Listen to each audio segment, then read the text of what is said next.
I'm Marisa Norcross. And I'm Dave Freund. This is The Next Page. Hey there, Hey, how are you? I'm great. How are you? I am terrific. Glad to hear I am it. just terrific. Good. And I'm terrific because last week we talked about how I found my why. Mm-hmm. And once you know your why, and if you're living in your why, you have a fulfilled life. Mm-hmm. Yeah, I'm excited that's to what we're have this talking about conversation today. Yeah, I'm glad we're talking about this. You know, so many people, they say, well, I want to be successful Mm-hmm. or I want to be happy. And a lot of times, like with my coaching clients, what do you mean by that? What is success? What is happiness? And so I kind of wrote about that in this week's post. The title is A Fulfilling Life. At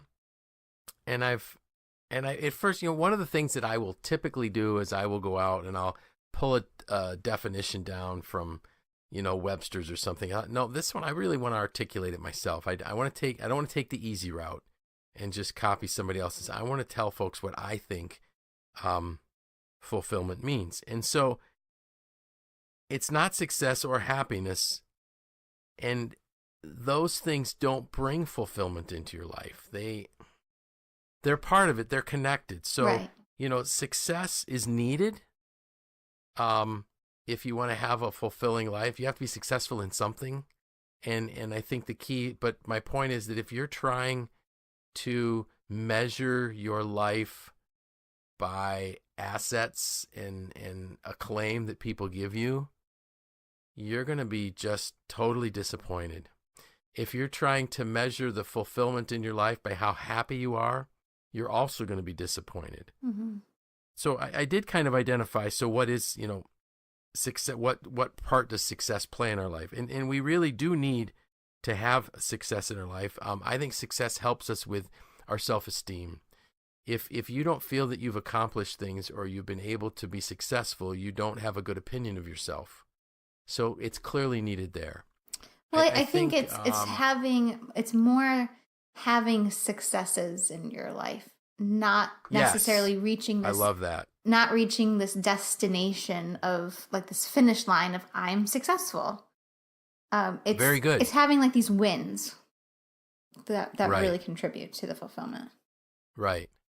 I heard somebody say once, and I loved it, their definition of success was having those who know them the best love and respect them the most. Mm-hmm. And I thought, wow, that's a really good one.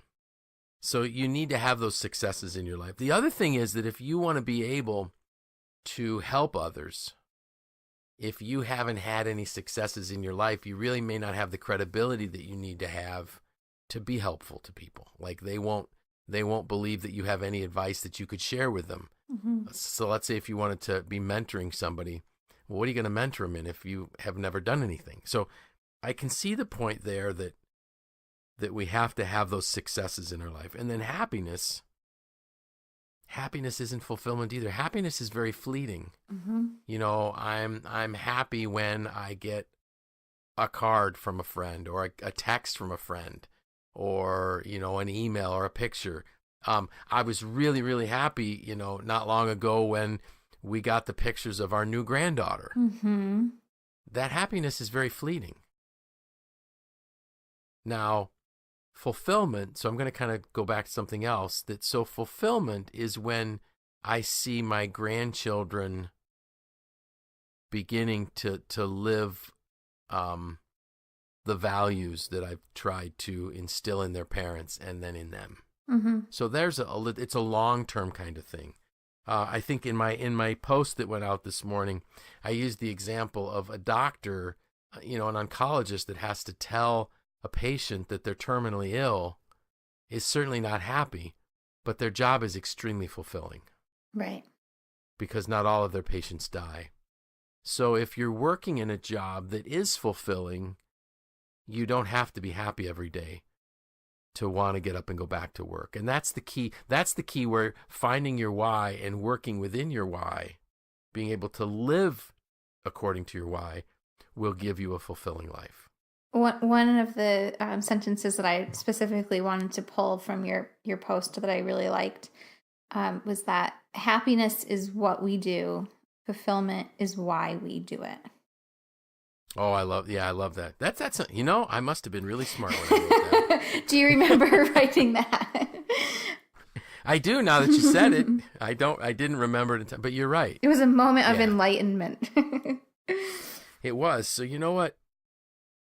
Maybe I should highlight that, because that might be a good quote that I could use in the future. Yeah. See what happens when you're 57 years old? You don't even remember what you wrote earlier in the day. And literally, well, you know what? I wrote that one early this morning, so that's probably why I don't remember it. But I think it fits perfectly with what we've been talking about the last couple of weeks with, what it is a why statement, how you found your why, and how it, will help lead to a fulfilling life. Exactly. And there were some other tips that we found when I was looking at this. I love this one. This was from Success Magazine, November 2016. Why success doesn't mean you're living a fulfilled life. That was the title of the article. It's like, you got to be kidding. That's exactly what. So I just pulled a couple things out of that article. Actually, the 5 factors that separate those who are most and least fulfilled. People that are fulfilled have a life plan, a life vision versus goals. And I thought that was great because, goals are mile markers. That's all they are. Mm-hmm. A goal might be get my house paid off, get my student loans paid off, graduate from college. That's a goal. But so when you achieve it, and maybe it's just me, but let me know, Marissa, if this resonates with you. When I completed things, there was always a sense of accomplishment, but then always a what's next. Mm-hmm. Did that ever happen to you? Oh, yeah. Yeah, it's almost like a letdown, It's a letdown, right? It's yeah. It's a letdown. I worked so hard for this. Now what? Right. That's a goal. Well, and I think we probably feel that way because it's not fulfillment. It's a success. Right. But and maybe what our problem was is that we were expecting to feel fulfilled. Exactly. We had parties. Mm-hmm. We invited the family over, all the friends, the relatives, the aunts, the uncles, the grandparents. We put the school colors up. Maybe our family took us to a fancy restaurant to celebrate, because I'm trying to think, like when Tim graduates, we probably aren't going to invite a bunch of people over to the house. We'll probably just go to a very nice place and celebrate. But yeah, what's next? It's a success, but it's not fulfillment. Item number 2 was they have balance, overall life balance. There's a balance between career, relationships, family, education, health, hobbies, and their faith or spirituality. I love that one. I think that is critical. And this is where I really appreciate your generation versus mine. Mm-hmm. My generation felt that that the most important thing in your life was your career. And you went where they sent you. I'm thinking of a colleague of mine, transferred here, transferred there, take on this, do that. And they just do it. Mm-hmm. And I feel like saying, you look like you're getting so tired. You're aging before my eyes. Mm-hmm. Is it worth it? What does your family think of those kinds of things? We've talked in the past about my friend Willie, who worked for Mercedes-Benz USA, who left the company at the pinnacle of his career, having getting ready. He would have been able to achieve things that I'm not sure how many Americans ever achieved at Mercedes. Mm-hmm. But he left it to go spend time with his family because he was chasing fulfillment. He was living fulfillment, not chasing success. So then that's huge. The other one here was they adapt. And I thought this is great because, so much of my life, I remember saying this to another friend of mine. We had some friends visiting from out of town once, and his life was just chaos. And he just says, I just love it. You never know what's going to happen. And I just said, nah, not me. I got to have things planned out, well in advance. And all of a sudden then my working career took some real turns that I wasn't planning for. But people that live a fulfilled life, they adapt. Change is inevitable. Growth is optional. So they have a guiding principle, a why statement that's much deeper than their goals that they think they need to achieve. Mm-hmm.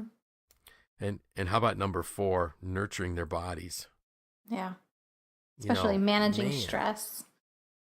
Right. Mm-hmm. And I love this, abstaining from overindulgence of whatever it is. You can overindulge in anything in life. It doesn't have to mean, let's say, illegal substances kind of things or alcohol, but you can overindulge in a hobby. It's just having everything in moderation and managing your stress. And then 5 was they give back. And that ties into one of the quotes that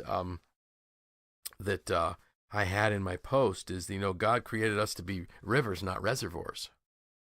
And you can't give what you don't have. So are we really looking for ways to give back? And that's when we find fulfillment, when we see that our life has an impact in people's lives. The fulfillment has more of a, there's others involved, I feel, whereas absolutely with success and happiness, those are things that are very individualized. Right. Individualized, and it's almost like I consume it. Mm-hmm. It's for me.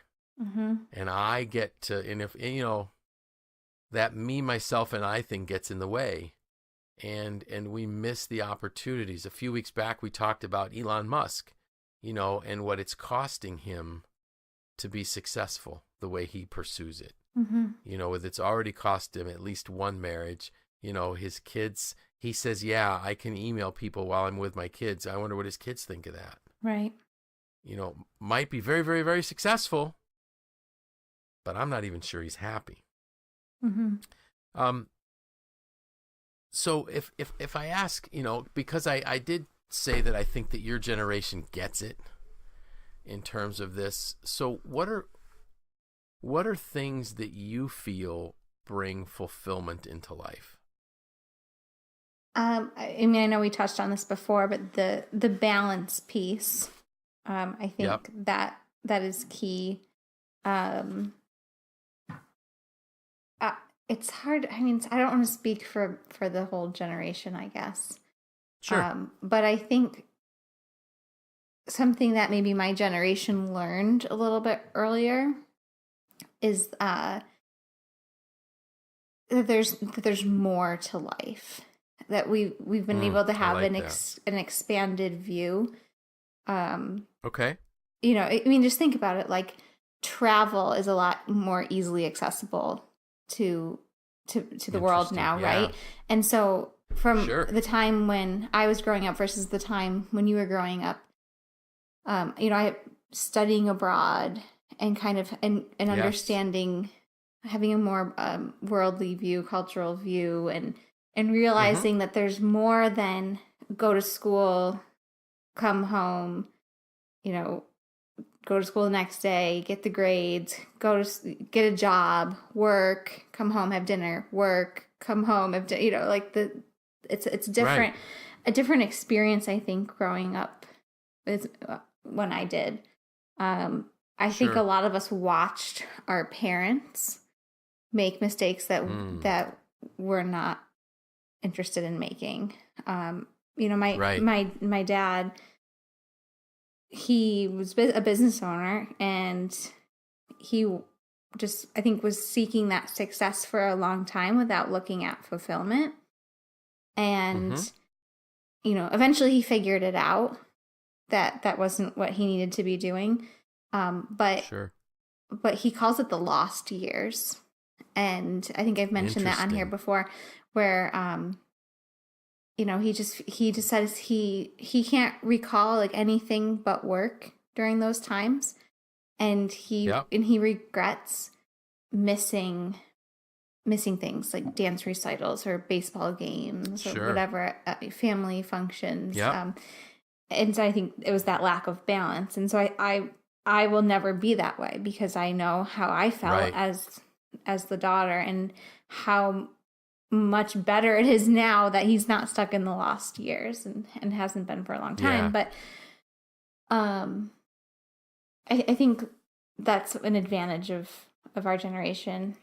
Sure. So you learned from us. You know, when you were talking about your dad and the lost years, I can completely relate to that. Yeah. And I've mentioned this to you. I have no recollection of my daughter Bethany or really my son Timothy or my son Jeremy as toddlers. I literally don't. My dad would say the same thing about my brother and I. Yeah. If it wouldn't be for the pictures.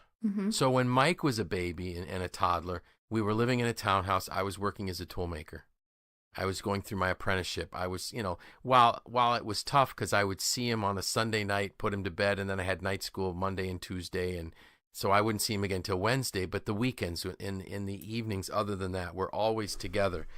I didn't have a yard to mow or a house to maintain. And then Bethany was born while we were, I think, right around the time we were building our house or starting to build our house. So that was like a lost summer because I did the work with my father-in-law to build our house.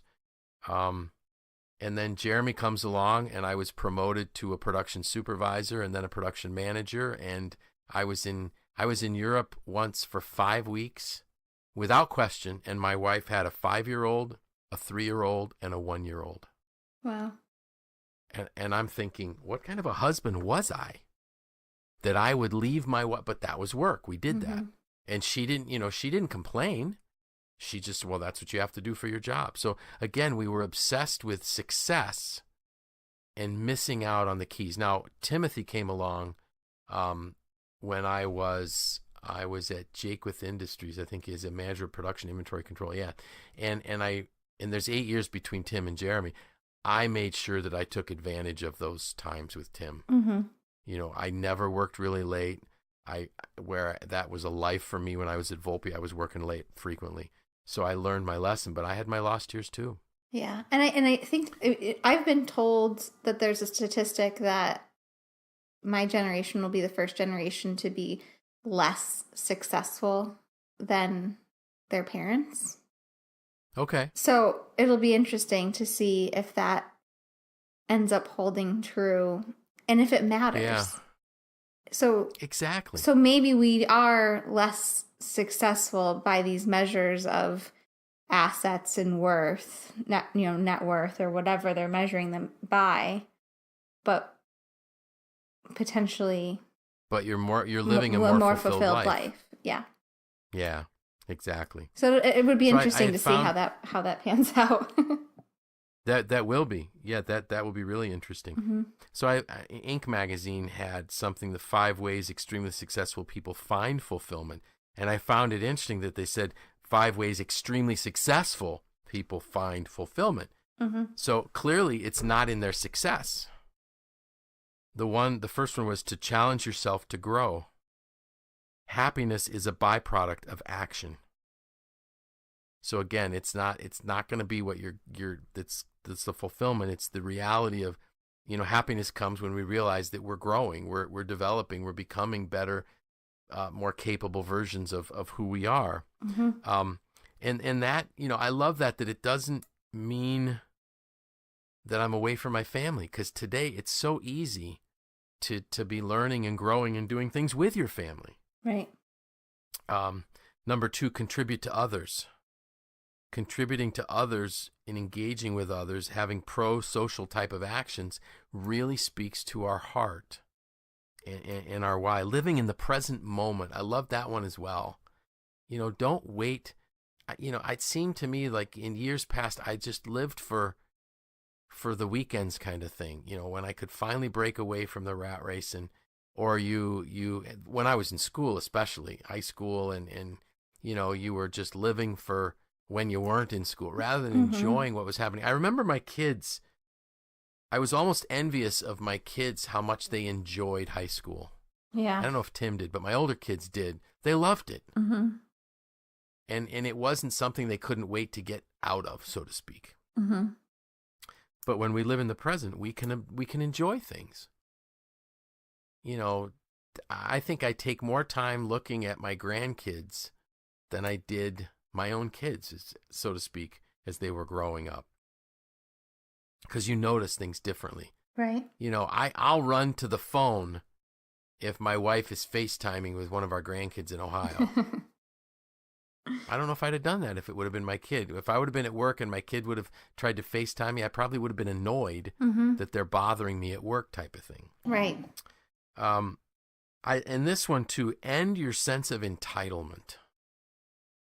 And to me, this is a huge one. And you and I touched a little bit on this before we started recording about, I really believe that these tools fit in relationships as well. Mm-hmm. And I use examples. So my wife and I, we got married when we were 20, and we just turned 57. So in August of this year, we will have our 37th anniversary. Excuse me, yeah, not 57, our 37th anniversary. And I think that if we want to find fulfillment in a relationship, we have to stop making the relationship about us. And we have to stop thinking that we are entitled to be treated a certain way. When we make the relationship about the other person, how can I almost outgive that person?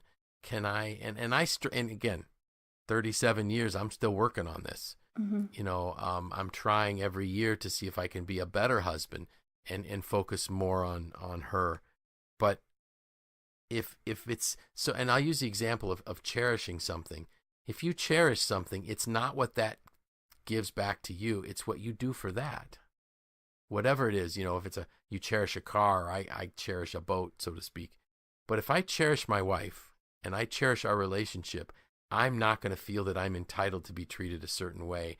I'm always focusing on how does she want to be treated. Mm-hmm. So I really think that this fulfillment thing really works its way into every aspect of our life if, quite frankly, we can get over ourselves. Right. And then the fifth one was connecting to something larger than yourself.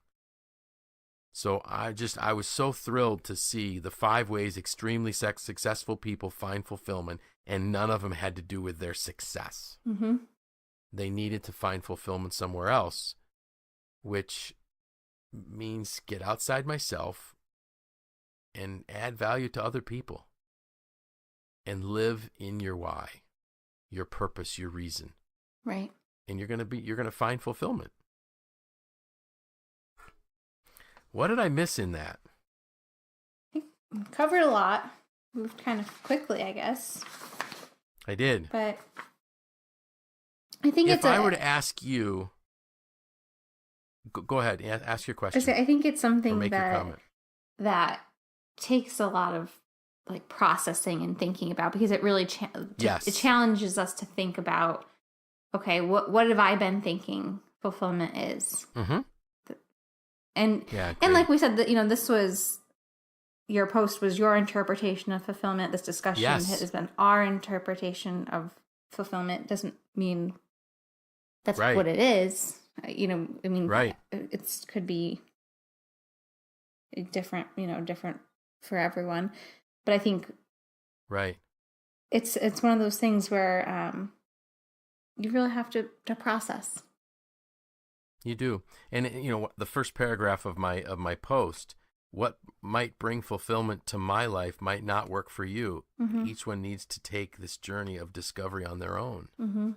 So I think, and that, you know, that's, people say, what do you write about? I write about what I'm thinking about. Mm-hmm. I write about what I'm learning.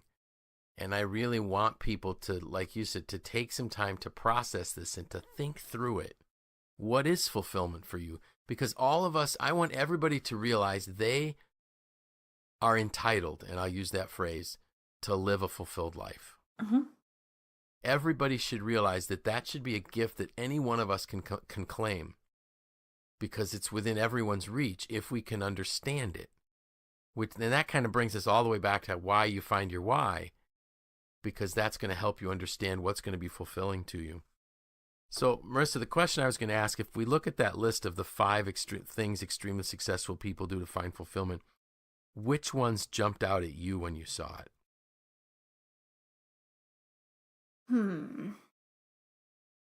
Here's one of those moments where I asked Marisa a question and she had no idea it was coming. Because this is not scripted. Well, I mean, I have to pick from 5. I would say live in the present moment and contribute to others. Good. Okay, great. Especially, as we talked about in relationships. Right.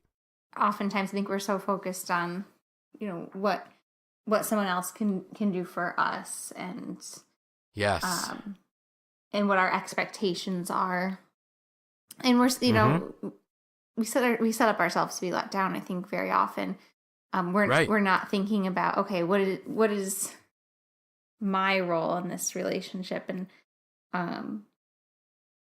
I think that's critical. That would be the one I would choose. And you sharing that makes me see some glaring errors in my generation. Mm-hmm. My generation, meaning let's say the baby boomers, do whatever feels right. It's not hurting anybody else, so just do it. It's focused on you. I remember when I was growing up, Burger King had a commercial, "Have it your way." You deserve a break today, so get up and get away too. And I don't know if that was Burger King or McDonald's, but my point is, it was all about you, not about others. Right. So no wonder we ended up very self-centered and focused on things that we felt would give us happiness, when it should have been, who deserves a break today? Who can you help? Mm-hmm. And I think if we would, but the nice part is, kids can learn from parents, parents can learn from kids, and hopefully we can figure out how each one of us can help make the world a better place. Yeah. And when we do, we're going to live a fulfilled life. Mm-hmm. That was deep. This one. Yes. You have some good questions for me. I'll have to think about them after this. Yeah, and who knows? Maybe we'll do a follow-up at some point. Mm-hmm. And we'll see what's going on. So I have no idea what we're talking about next week. That's okay. So, and what the folks need to know is, as you and I are recording this, both of us are on vacation next week. Mm-hmm. So the weeks kind of merge together because we're trying to get ahead to make it easier when you are out on maternity leave. Mm-hmm. I want to encourage people, if you haven't done so lately, please just, give us a review. I did check our reviews, our ratings the other day, Marissa, and we are 4.5 stars out of 5. Oh, we had great. Actually, we might be a little bit higher than that now, but we're getting some good reviews, and that's good. And please, if there's something you'd like us to talk about, send us an email, especially if you're one of those people that's in one of the 26 states other than New York. Let us know how you like the next page. Yeah. So with that, I'm Dave Freund. I'm Marisa Norcross. And this was The Next Page.